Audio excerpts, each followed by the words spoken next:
Hey everybody, and welcome to another week of the Telegram Football Insiders. I'm Ethan Joyce. This is Patrick Mason, and we are officially down to 1 week left of high school prep football for the regular season.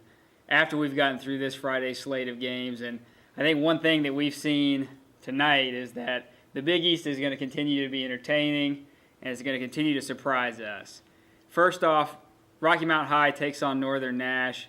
Rocky Mount wins 14-7, but a tighter game than maybe I was expecting. Patrick, you were there tonight. Two really good defenses. What did you see there from this matchup? Yeah, there was really not much of any sort of offense whatsoever. The second half, I feel like you almost have to say this out loud to kind of believe it. Missed field goal, punt, punt, punt, turnover on downs, lost fumble, punt, lost fumble, and an interception. Mm-hmm. That's their combined drives. I mean, it was just kind of back and forth. The defense is just taking a crack at each other. And luckily, for Rocky Mount, they just kind of got a couple scores early off of Detrell Rivas. He kind of set him up, great field position, a couple great returns, and that was really it. Otherwise, there was no offense whatsoever. So very kind of surprising a little bit, but just another win for Rocky Mount. What do you see that maybe Northern improved this game that maybe you didn't see in the first game you saw then? Even though there was no offense, I think they kind of maybe were controlling the ball a little bit better. Maybe they knew what they wanted to do. I think really they utilized Devontae Wiggins, their quarterback, his size a little bit. They did a lot of little rollouts with him and just basically dared someone to come and tackle him. He's a really big body. I think they just kind of used him a little bit better. So I think with that and their defense, they're looking all right. Staying in the Big East, Southern Nash beats Nash Central 28-18. Southern Nash is obviously the favorite at this point in time, and they're one win away from having an undefeated regular season. But Nash Central, this would have been a huge win for them, and even though they don't win, they hang tight with a bona fide state title contender and what we've seen from the Firebirds this year. So, does that scoreline surprise you from Nash Central and how close the game was? Not really. Just kind of talking with them in practice. They just basically, they all told me they feel like they can hang with anybody. And, I guess that score, kind of tells that story. They feel like they're a different bunch and they're kind of maybe putting those losing ways behind them. And, it's easy to say, but I think they're kind of coming out and proving that, they are being able to back up what they keep talking about. And, it really doesn't just surprise me all that much.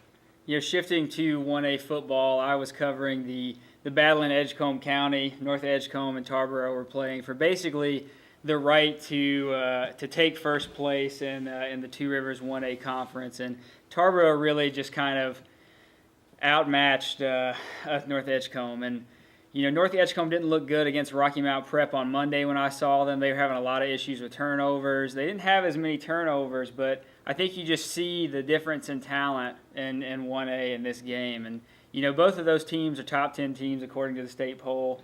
But, Tarboro is just really good this year. Yeah. They really are. And, their first three drives, they score. They had short fields every time. And, before we knew it, it was halfway through the second quarter, and it was a 7-6 game had turned into a 2-touchdown margin, and it just felt like there wasn't really much hope for North Edgecombe. Tarboro looks like they're lined up for another conference title. They take on Rocky Mount Prep next week, which probably won't be too much of a game. Rocky Mount Prep losing by 2 scores tonight against Northampton. To look at other games, Southwest Edgecombe, they beat Wilson Bedingfield. They started the game in a 3-way tie for second place in the Eastern Plains. Now they're in a 3-way tie for first place in Eastern Plains. Unfortunately, one of the teams they're tied with, North Johnston, beat them.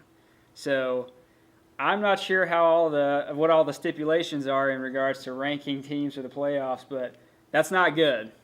So we'll see how Southwest can do as we maybe approach the playoffs and see if they can make it. Rocky Mount Academy loses in the first round of the independent school playoffs, and they beat Raleigh St. David handily earlier this season, and to turn around and lose this first round matchup is really surprising. And Southampton County, which is a team that handled Rocky Mount Academy, they lost too, which is weird. Yeah, that is kind of silly how that worked out. Yeah, so you never know what's going to happen with football. We're going to end it at that. My name's Ethan Joyce. This is Patrick Mason. We're coming in on the last week of football, and we're really excited about it here at the Telegram Football Insiders.